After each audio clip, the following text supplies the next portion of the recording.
गन्ने के लाल सड़न रोग का उपज एवं चीनी पड़ता पर प्रभाव और बसंतकालीन गन्ने की बुआई के समय सावधानियां। जी हां, आज हम बात करेंगे इस विषय पर विस्तार से कि लाल सड़न रोग का गन्ने की उपज और चीनी पड़ते पर क्या प्रभाव पड़ता है और जो आगामी बसंतकालीन गन्ने की बुआई का समय आ रहा है उस समय हमें बुआई के समय किन किन बातों का हमें ध्यान रखना चाहिए ताकि हमारी फसल लाल सड़न रोग से प्रभावित ना होने पावे। हमारा फोकस रहेगा कि इस समय कई प्रदेश की चीनी मिलें हैं जहां पे लाल सड़न रोग का प्रकोप देखा गया है और उसका सीधा प्रभाव चीनी पड़ते पे पड़ रहा है। वहीं पे कुछ चीनी मिलें ऐसी हैं जहां पे गन्ने में लाल सड़न रोग तो है लेकिन बाहरी तौर पर लाल सड़न के लक्षण नहीं दिख रहे हैं। जैसे कि अगर हम देखें कि ऊपर से पत्तियों देखें तो वो पत्तियां नहीं सूख रही हैं, तना नहीं सूख रहा है, लेकिन अंदर लाल सड़न रोग है। और हमारे साथ इस विषय पर चर्चा करने के लिए है डॉक्टर सुजीत प्रताप सिंह, जो कि पादप रोग वैज्ञानिक है उत्तर प्रदेश गन्ना शोध परिषद में। डॉक्टर साहब, बहुत बहुत आपका स्वागत है आज के इस कार्यक्रम में। सीधे हम आज की चर्चा पर आते हैं कि कई जगहों से ये फोन कॉल्स भी आ रहे हैं और आपके पास भी आए हैं कि जो एक बात हो रही है कि इंसिपिएंट लक्षण की बात आ रही है कि जो गन्ने में इंसिपिएंट रूप में लाल सड़न रोग जो है वो बाहरी तौर पर तो नहीं दिखाई पड़ता है लेकिन अंदर वो होता है और वो सीधे कहीं न कहीं हमारी उपज पे या चीनी पड़ता पे प्रभाव पड़ता है। तो ये क्या चीज है? सभी किसान भाइयों को सभी एक तरह से मैंने कह रहे हैं कि मैंने जितने भी गन्ने के मिठास प्रेमी हैं सभी को 9 वर्ष की शुभकामनाएं आप सभी को। आज का विषय बहुत अच्छा चुना है डॉक्टर पाठक जी ने, क्योंकि आज का विषय ऐसा है कि रेड राट की चर्चा हमने बहुत सारे वीडियो में, बहुत सारी चर्चाओं में, बहुत सारे फेसबुक लाइव प्रोग्राम में हम लोगों ने किया है। लेकिन वर्तमान समस्याएं इस समय दिख रही हैं, किसान भाइयों को भी रेड राट नहीं पता चल रहा है। इसके साथ साथ चीनी मिल के जितने भी अधिकारी हैं, कर्मचारी हैं, उनको भी रेड राट के सिम्टम नहीं दिखाई दे रहे हैं। बहुत ही ऐसा इस प्रश्न है, बहुत सी एक ज्वलंत मुद्दा है, ज्वलंत विषय है कि रेड राट के लक्षण इस समय दिखाई नहीं दे रहे हैं और कहीं न कहीं डायरेक्ट और इनडायरेक्ट रूप से शुगर रिकवरी को भी लॉस कर रहे हैं और कहीं न कहीं किसानों को भी नुकसान किसी स्तर पे कर रहे हैं। मैं शुरुआती अवस्था में बताता हूं कि रेड राट गन्ने के हर स्टेज को प्रभावित करता है। अगर हम इस तरह से बात करें और आप समझ में आए आपको कि गन्ने की जितनी भी अवस्थाएं हैं, चाहे पहला अवस्था की हम बात करें, जमाव काल की बात करते हैं, जमाव काल जो कि मार्च अप्रैल मई में आता है, उस समय गन्ने को रेड राट से प्रभावित हो सकता है। इसके बाद टिलर की अवस्था आता है जो कि ब्यात बनने की अवस्था आता है, वो कि जून जुलाई वाली अवस्था होती है, महीना होता है, उस समय भी रेड राट से प्रभावित हो सकता है। इसके बाद ग्रोथ स्टेज आता है जो कि हम विकास फेज कहते हैं गन्ने का, उसमें भी रेड राट से प्रभावित हो सकता है। इसके बाद की जो स्टेज आती है जो कि मैच्योरिटी स्टेज कही जाती है, मैच्योरिटी स्टेज में भी रेड राट के सी फल्केटम अटैक करते हैं गन्ने पे और ये मैच्योरिटी स्टेज आने के बाद ही जो गन्ने के खेतों में, गन्ने किसान भाइयों के खेतों पे जो इन्फेक्शन आज के दिख रहा है, ये मैच्योरिटी स्टेज में आने के बाद ही दिख रहा है। और इस तरह के लक्षण यदि दिखाई देते हैं तो इस तरह के लक्षण सिम्टम नहीं दिखाई देते हैं। क्यों नहीं दिखाई देते हैं इसकी चर्चा और आप लोगों को गन्ने के लक्षण के साथ साथ मैं दिखाऊंगा लाइव करके। शुरुआती अवस्था में जब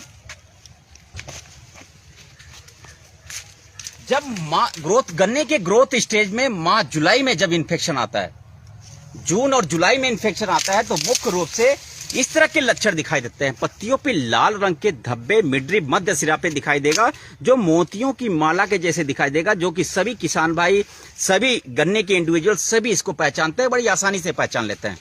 यदि उसी समय हम इसको खत्म कर दें, नष्ट कर दें, उखाड़ के फेंक दें, तो ये लक्षण जो होते हैं गन्ने के रेड राट पूरी तरह से खत्म हो जाते हैं उस खेत से।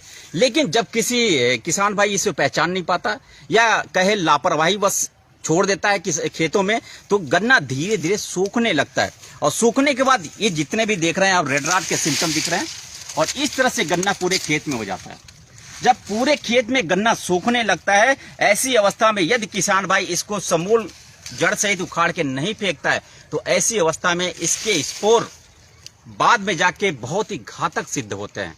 और बाद में घातक तब सिद्ध होंगे जब मानसून या बरसात आएगा। चाहे इस समय अगर हम बात करें, इस साल की बात करें, तो सितंबर के 20, 22, 26 सितंबर के आसपास जो बारिश हुई थी, इसकी वजह से इसके जो मिडरी पे पाए जाने वाले सी फल्केटम के स्पोर होते हैं, सी कोलेटोट्राइकम फल्केटम जो कि काजल ऑर्गेनिज्म है रेड रॉट डिजीज का, इसके जो एसेरुलाई स्पोर होते हैं बरसात के महीने में, जो कि आखिरी बरसात सितंबर और अक्टूबर में हुई थी, इसके स्पोर एक जगह से रेन स्प्लेसेस हम जिसे कहते हैं, बारिश की बूंदों के माध्यम से, अगर हवा का झोंका तेजी से चल रहा है, तेज हवा के झोंके के साथ, बारिश की बूंदों के पानी के साथ एक जगह से जम करके किसी स्वस्थ पौधे पे चला जाता है।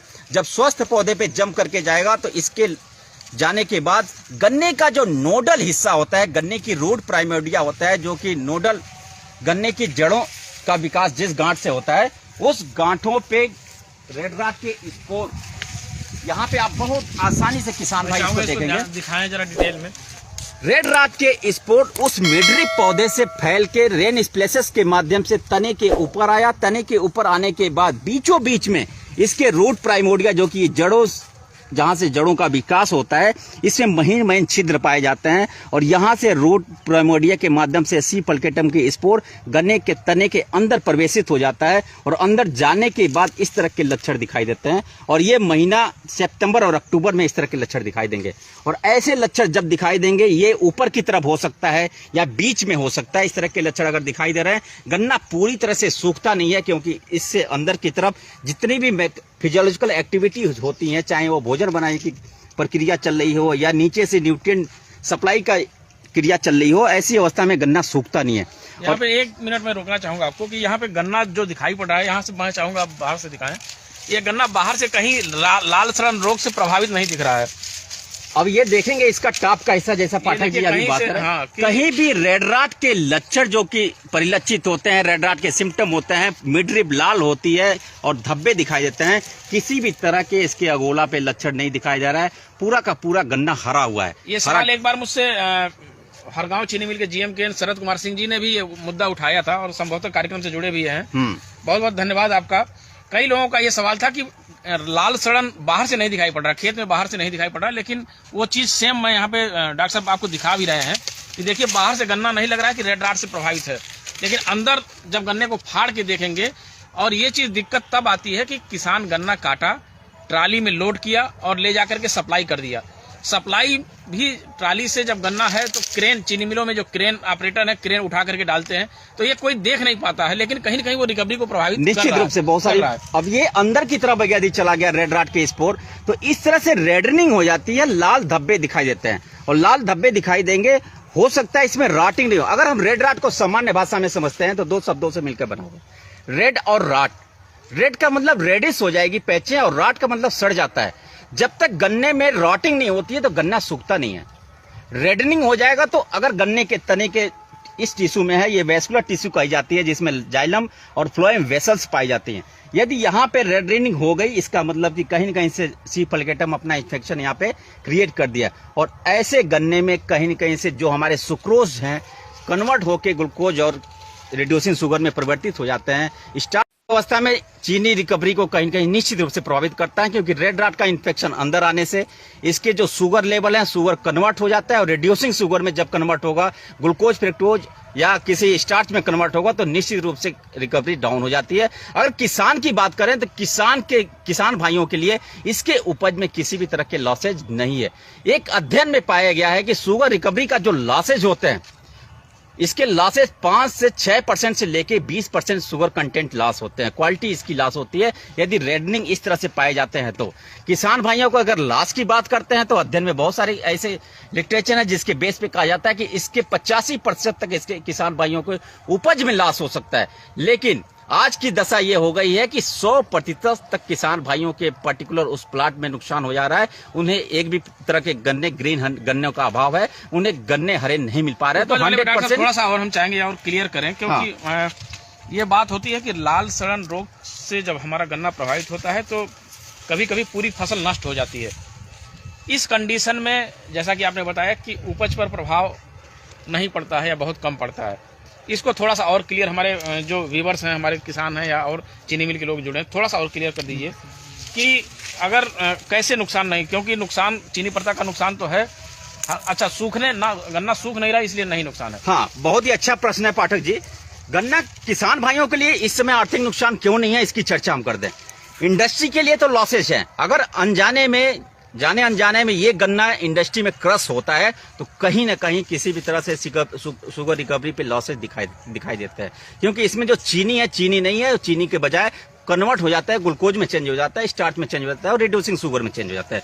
वहीं अगर किसान भाइयों की बात करें तो इसका वजन अभी भी 1 किलो है, और किसान भाइयों का यदि 1 किलो का वजन, इसमें चूंकि गन्ना सूखता नहीं है इसलिए इसके वजन में लॉसेज नहीं होते हैं।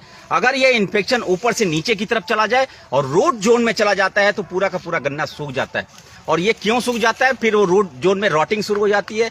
जाइलम वेसल्स होती हैं जो कि न्यूट्रिएंट मीडियम को नीचे से ऊपर पहुंचाने का काम करती हैं, उसमें ब्रेकेज हो जाते हैं, उसमें टूट जाते हैं, उसकी जो वेसल्स होती हैं वो ब्रेक हो जाती हैं, तो नीचे की नलिकाएं जो होती हैं, भोजन का प्रभाव नीचे से जो न्यूट्रिएंट मटेरियल है ऊपर नहीं पहुंच पाता। इसी तरह ऊपर से जो फ्लोएम नलिकाएं हैं जो कि फोटोसिंथेसिस के माध्यम से भोजन बनाती है और भोजन बनाने के पौधे के सभी भागों में एक समान रूप से पहुंचाने का काम करती है, उसमें जब ब्रेकेज हो जाएगा, वो ब्रेकेज जब हो जाएगा तब पौधा सूखेगा। अन्यथा की दशा में इस तरह के इन्फेक्शन होते हैं। इसमें जाइलम वेसल्स भी, नीचे आप देखेंगे जाइलम वेसल्स भी पूरी तरह से इसमें से इन्फेक्शन नहीं होता है और फ्लोएम वेसल्स में भी इन्फेक्शन नहीं होता है। ऐसी दशा में गन्ना सूखता नहीं है। यदि गन्ना सूखेगा नहीं तो किसान भाइयों को आर्थिक नुकसान उपज में नहीं होता है, लेकिन इसके विपरीत शुगर इंडस्ट्री में शुगर रिकवरी पे लॉस निश्चित रूप से दिखाई देता है। इसका मैंने आंकड़ा भी बताया था, लगभग 6 से 20% के आसपास इसके रिकवरी या शुगर कंटेंट में लॉसेज होते हैं, जो कि अन्य जगहों पे ये दिखाई देते हैं।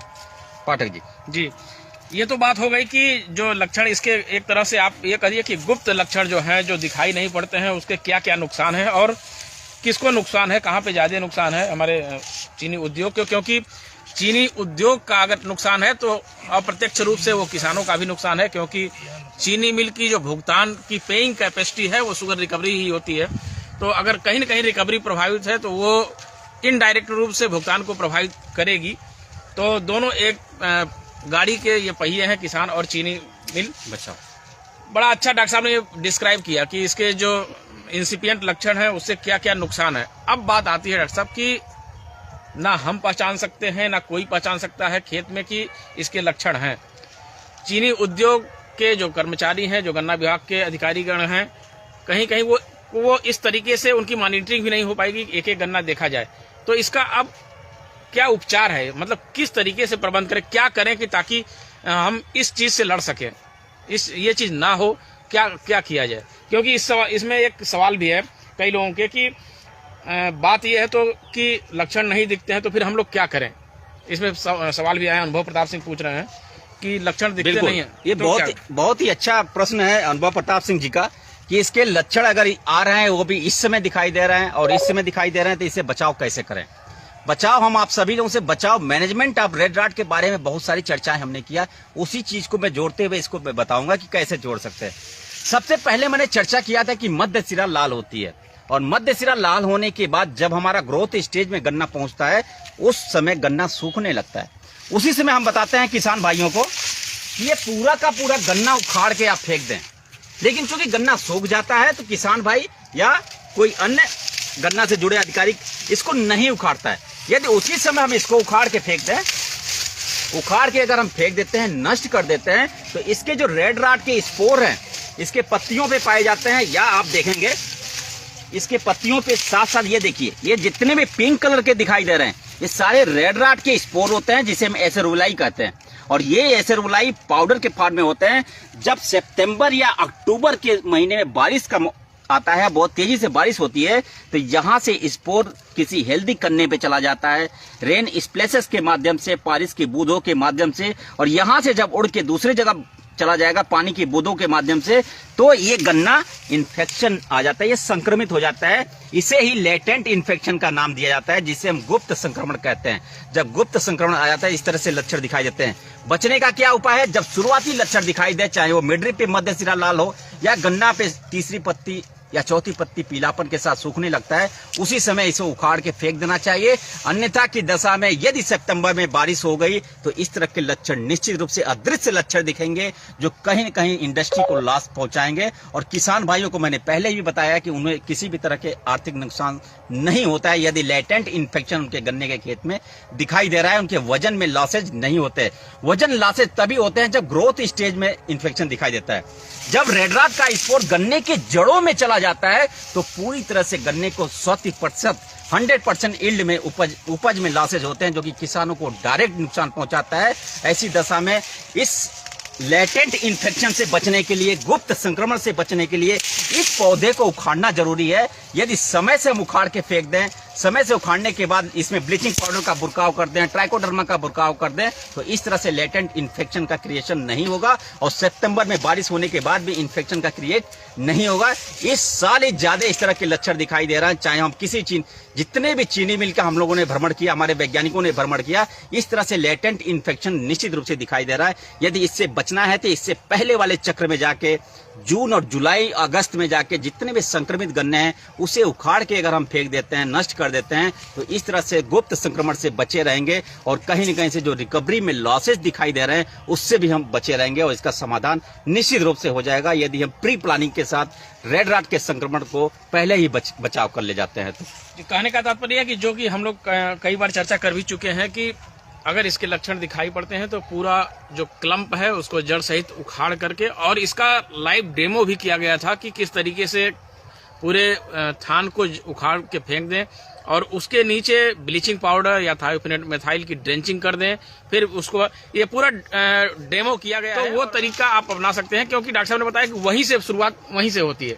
हाँ, वहीं से शुरुआत होती है और अगर हम शुरुआती अवस्था में इसको हम मैनेजमेंट कर लेते हैं, बचाव कर लेते हैं, तो इस तरह से जो लेटेंट इन्फेक्शन आ रहा है, जो गुप्त संक्रमण आ रहा है, इस तरह से गुप्त संक्रमण नहीं आएगा।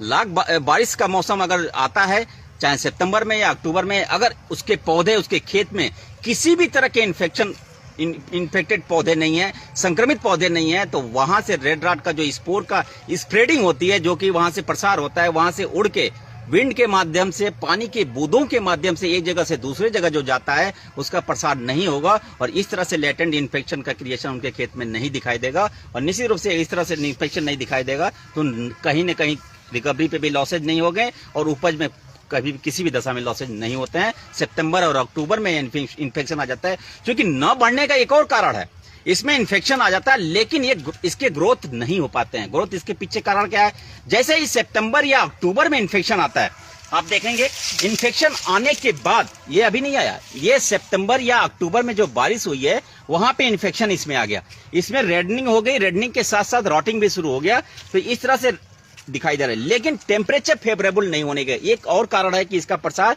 तेजी से नहीं हो पाता है। इसके लिए फेवरेबल कंडीशन जो अगर हम बात करते हैं तो टेम्परेचर इस समय डाउन है। अब जैसे ही टेम्परेचर 15 डिग्री सेंटीग्रेड के आसपास आएगा या उससे नीचे आएगा तो इसके ग्रोथ उतनी तेजी से नहीं हो पाएंगे जितनी तेजी से 30 डिग्री सेंटीग्रेड के आसपास होता है और मार्च, जुलाई, अगस्त, सितंबर में होता है। इसलिए एक और मुख्य कारण है कि टेम्परेचर और फेवरेबल कंडीशन का न होना, इसके वजह से भी इसके लक्षण नहीं दिखाई देते।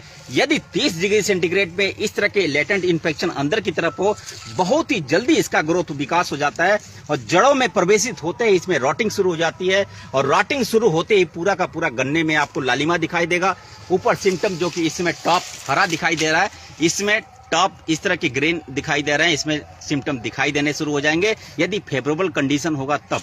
लेकिन फेवरेबल कंडीशन चूंकि अभी नहीं है, हमने पहले ही बताया 15 डिग्री सेंटीग्रेड से कम तापमान इसमें दिखाई दे रहा है, तो इस तरह से लक्षण नहीं दिखाई देंगे और किसी भी तरह से उपज में लॉस नहीं होगी। और निश्चित रूप से ये जो रेडनिंग दिखाई दे रहा है, ऐसे इन जगहों पे इसमें एंजाइम एक्टिविटी चलती है। एंजाइम एक्टिविटी चलने की वजह से जितनी हमारे ये सुक्रोज का हाइड्रोलाइसिस होता है, ये स्टार्च में या रिड्यूसिंग शुगर में ब्रेक डाउन हो जाता है।